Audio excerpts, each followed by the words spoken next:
आइए अब नया क्वेश्चन देखते हैं। अब इस क्वेश्चन के अंदर क्या खास बात है, देखिए फोर्थ डिग्री की इक्वेशन की बात की जा रही है। मगर आप इसको थोड़ा केयरफुली ऑब्जर्व करें इस क्वेश्चन को, तो आपको क्या दिखाई देगा कि इसके अंदर फोर्थ कंडीशन बोल जरूर रहा है, लेकिन फोर्थ कंडीशन एक्चुअली है नहीं। क्योंकि अगर मैं X raise to the power 4 - 9 को क्लोजली ऑब्जर्व करूं तो इसको हम फैक्टराइज कर सकते हैं एक्स स्क्वायर प्लस 3 के अंदर और एक्स स्क्वायर -3 के अंदर। तो आप देख सकते हैं यहाँ पे कि हमने इसको दो टर्म्स के अंदर स्प्लिट कर दिया। स्प्लिट करने का फायदा क्या हुआ, देखिए अब हम इसको सब्सटीट्यूट करेंगे तो क्या होगा। अगर मैं इसको सब्सटीट्यूट करूंगा तो ये पहला टर्म बन जाएगा x square plus 3 into x square -3।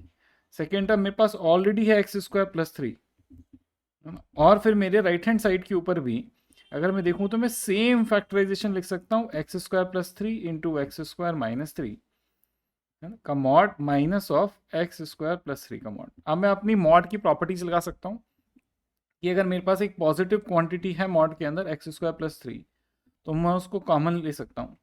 जैसे ही मैं उसको कॉमन लूंगा तो it will become x square plus 3 का मॉड इंटू एक्स स्क्वायर -3 - 1 का mod, that will be equal to nothing but X square plus 3 का mod into mod of X square -3 का मॉड -1। ये मेरे पास आ गया। अगर आप देखेंगे तो अब ये एक्स स्क्वायर -3 इसको हम दोनों साइड से कैंसिल आउट कर सकते हैं। और जो सो कॉल्ड पहले हमको एक इक्वेशन दिखाई दे रही थी in terms of by quadratic, now it reduces into a quadratic inequality. अब इस तरह के क्वेश्चन हमने पहले किए हुए हैं, इस क्वेश्चन को इजीली किया जा सकता है। कैसे करेंगे आइए इसको देखते हैं।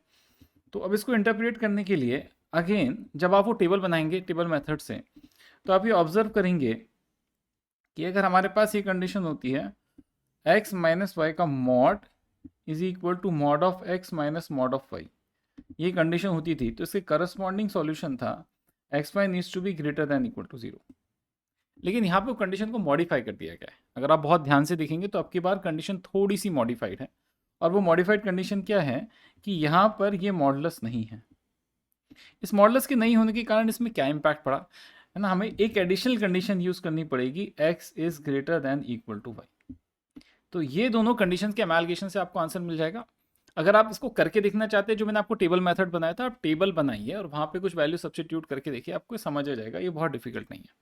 Once you have got this conditions, अब इसको क्या किया जा सकता है, हम इसको ऐसा लिख सकते हैं, देखो answer will be corresponding to X square -3 है ना इनटू दूसरा फंक्शन मेरे पास क्या हो गया, देखो दूसरा हो गया 1 is greater than equal to 0। मेरे पास एक ही कंडीशन आ गई है ना। और दूसरी कंडीशन अगर मैं देखूंगा इसके अंदर करस्पॉन्डिंगली, तो मुझे मिल गई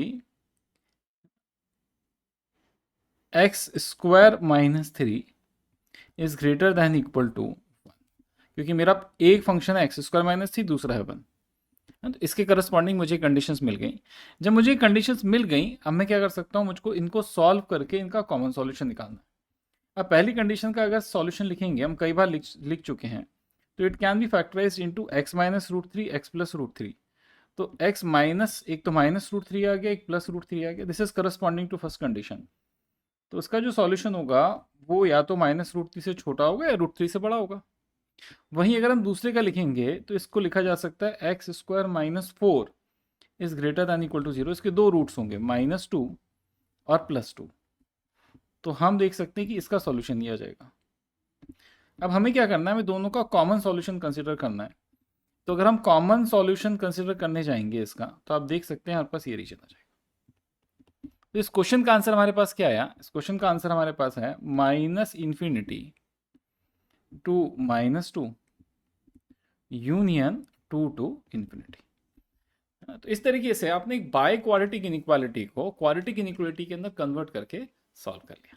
आइए अब नेक्स्ट क्वेश्चन देखते हैं। इस क्वेश्चन के अंदर हमें क्या करना है, ये जो रूट के अंदर की क्वांटिटी है इसको परफेक्ट स्क्वायर में एक्सप्रेस करना है। तो अगर हम इसको ऐसा रीअरेंज करके लिख सकते हैं, देखिए x-1 +4 -2 into 2 root of x-1।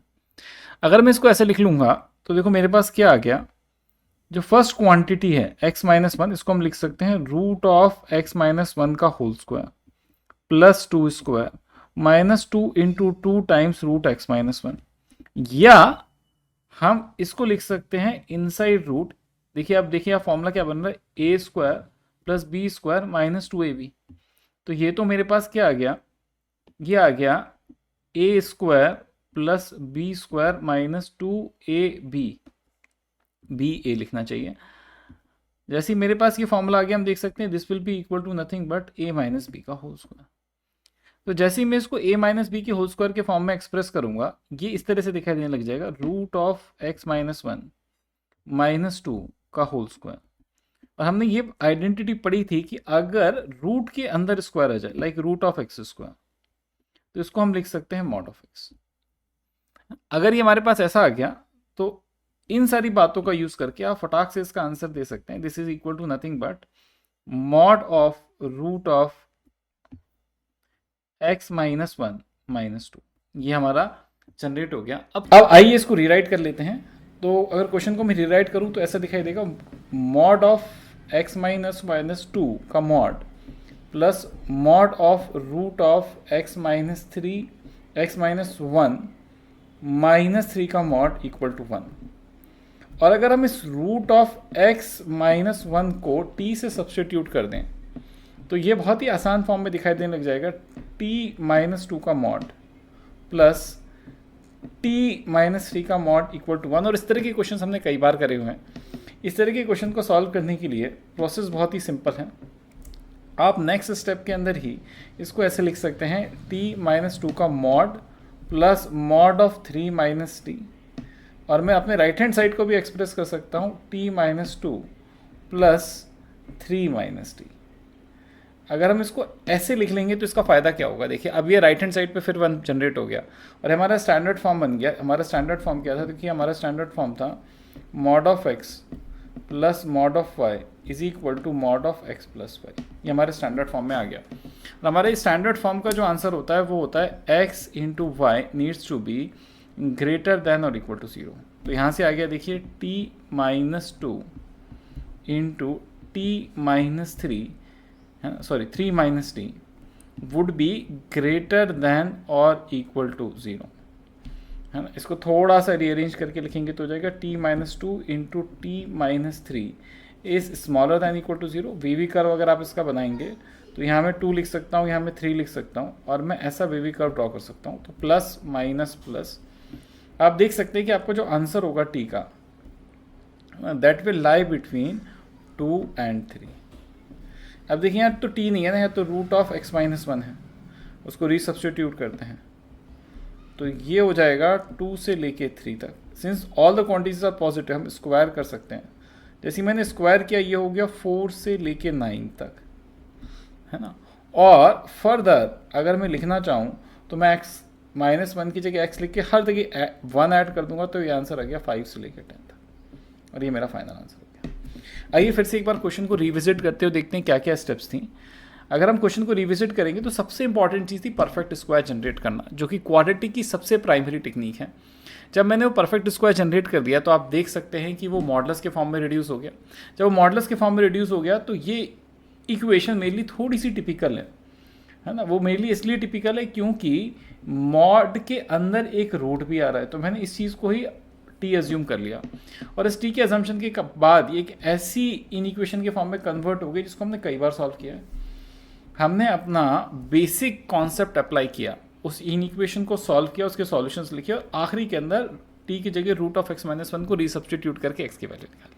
तो ये एक बहुत ही टिपिकल क्वेश्चन था, लेकिन हमने अपने इंटेलेक्ट का यूज़ करके इसको बहुत ही सिंप्लीफाइड मैनर के अंदर सॉल्व कर लिया। आइए अब फिफ्थ प्रॉब्लम टाइप की तरफ चलते हैं। इस फिफ्थ प्रॉब्लम टाइप के अंदर हम ग्राफ्स का यूज़ करेंगे क्वेश्चन सॉल्व करने के लिए। तो आइए देखते हैं कि क्वेश्चन किस तरीके से सॉल्व किए जाते हैं और किस तरीके से क्वेश्चन फॉर्म होते हैं। तो अब हमको एक क्वेश्चन दे रखा है, क्वेश्चन सेज दैट कि एक फंक्शन है जो ऐसा दिखाई देता है, mod of X minus 2 plus mod of X minus 4 minus 2 times mod of 2x minus 6, है ना। ये 3 पार्ट्स हैं इस मॉड के। इसमें देखिए 3 मॉड्स इन्वॉल्व हैं, एक x माइनस 2 के ऊपर, एक x माइनस 4 के ऊपर, एक 2x माइनस 6 के ऊपर। क्वेश्चन कहता है कि इस फंक्शन की लार्जेस्ट और स्मॉलेस्ट वैल्यूज का सम क्या होगा अगर x 2 और 8 के बीच के अंदर लाई करता है ना। ये बात हमें बतानी है क्वेश्चन सॉल्व करके। तो आइए इस क्वेश्चन को देखते हैं कैसे सॉल्व करेंगे। तो देखिए हमने इसको करने के लिए इसका ग्राफ बनाने की टेक्निक का यूज़ करेंगे। तो सबसे पहले तो मैं इस fx को लिख लेता हूँ, मैं F x is nothing but x minus 2 का मॉड प्लस एक्स माइनस 4 का मॉड माइनस 2x माइनस 6 का मॉड, मेरे पास ये ग्राफ है। अब मैं इसके लिए एक छोटी सी टेबल बना लूँगा जैसे मैंने पहले बनाई थी for values of x and y। और इस टेबल के अंदर हम क्या करेंगे, देखिए पहले उन वैल्यूज़ को डालेंगे जहाँ पर ये 0 होगा। तो कहाँ 0 हो सकता है, अगर इसको पुट करेंगे तो 2, इसको पुट करेंगे 4, इसको पुट करेंगे 3। तो let us right those values. तो मैंने एक वैल्यू लिख ली यहाँ पे 2, फिर लिख ली 3 और फिर मैंने लिख लिया 4। अब जो कन्वेंशन है हमारा ग्राफ बनाने का, उसके अंदर हम 2 से छोटी एक वैल्यू कंसिडर करेंगे, लेट अस कंसिडर 0, और 4 से बड़ी एक वैल्यू कंसिडर करेंगे, लेट अस कंसिडर 5। तो जब मैंने वैल्यूज कंसिडर कर ली तो उससे करस्पॉन्डिंग मैं y की वैल्यू भी निकाल लेता हूँ। तो जैसे मैंने 0 को इसके अंदर पुट किया तो जो वैल्यू मुझे मिल रही है दैट इज 2 + 4 - 6, तो मुझे वैल्यू मिली 0। वहीं जब मैंने इसके अंदर 2 पुट किया तो मुझे मिला 0 + 2 एंड इस मॉड के अंदर क्या हो जाएगा, फिर 2 बच जाएगा, तो अगेन मुझे वैल्यू मिली 0। वहीं अगर मैं 3 पुट कर रहा हूँ तो 3 - 2 विल बिकम 1, फिर दूसरी वाली मॉड भी हो गया 1 और थर्ड वैल्यू मुझे मिली 0, तो आंसर हो गया 2। अगर मैं इसमें 4 पुट करूँगा तो पहला वाला मॉड हो गया 2, दूसरा वाला मॉड हो गया 0 और लास्ट वाला मॉड भी हो गया 2। तो आप देख सकते हैं कि फिर मुझे आंसर मिला 0। और अगर मैं 5 पुट करूँगा तो देखते हैं क्या आता है। देखिए अगर मैं 5 पुट करूँगा इसके अंदर तो 5 - 3, 2 विल बी इक्वल टू 3, दूसरा मॉड हो जाएगा 1, 5 × 2 10, 10 में से 6 गया तो फिर बचा 4, अगेन मुझे वैल्यू मिली 0। तो मुझे इस तरह की वैल्यूज़ मिल रही हैं। और जो मेरा कन्वेंशन है इस तरह के क्वेश्चंस को सॉल्व करने के लिए, अब मैं सारी वैल्यूज़ को प्लॉट करके ग्राफ के ऊपर अपना ग्राफ बना दूंगा। तो अगर मैं अपना ग्राफ ड्रॉ करूँ तो मैं उसके ऊपर ये सारी वैल्यूज़ को प्लॉट करूँगा सिस्टमैटिकली। तो मेरे पास वैल्यू थी 0 पे 0, फिर 2 के ऊपर भी 0, तो दिस इज़ 0, दिस इज़ 2, और फिर 3 के ऊपर मेरी वैल्यू के अंदर एक जंप आया और ये वैल्यू हो गई 2, है ना। और फिर 4 के ऊपर भी 0 है और फिर 5 पर भी 0 है, तो इसको भी मैं 0 मार्क कर देता हूँ, इसको भी 0 मार्क कर देता हूँ। तो अगर मैं इन सारे पॉइंट्स को कनेक्ट करूँ तो मुझे ग्राफ कैसा दिखाई देगा, देखिए तो मेरा ग्राफ ऐसा आएगा, ये 3 के ऊपर 2 पे जंप करेगा, फिर 4 के ऊपर नीचे आएगा और ऐसा चला जाएगा। तो ये जो रेड कलर से मैंने ड्रॉ किया मेरा ग्राफ है। अब आप ग्राफ देख के डायरेक्टली इस क्वेश्चन का आंसर कर सकते हैं, what are the largest and sum of the largest and smallest value. तो लार्जेस्ट वैल्यू तो देखिए इसकी, अगर हम अब देखिए क्वेश्चन में ड्यूरेशन भी स्पेसिफाई कर रखा है, तो इसका भी ध्यान रखना चाहिए। ड्यूरेशन इज फ्रॉम 2 to 8, मतलब यहाँ से स्टार्ट करके 8 तक जाऊँगा। अब 8 पे कोई ऐसा मेजर इंपैक्ट नहीं पड़ेगा, वो मैं ऑब्जर्व कर सकता हूँ। तो मेरा जो आंसर है क्या आ गया, देखिए मैक्सिमम वैल्यू आप ग्राफ से देख सकते हैं 2 है, और मिनिमम वैल्यू आप ग्राफ से देख सकते हैं 0 है। तो अगर हम दोनों का सम निकालेंगे तो answer will be equal to 2। ये हमारा आंसर आ गया। तो इस तरीके से इस तरह के क्वेश्चंस को आप ग्राफ से सॉल्व कर सकते हैं।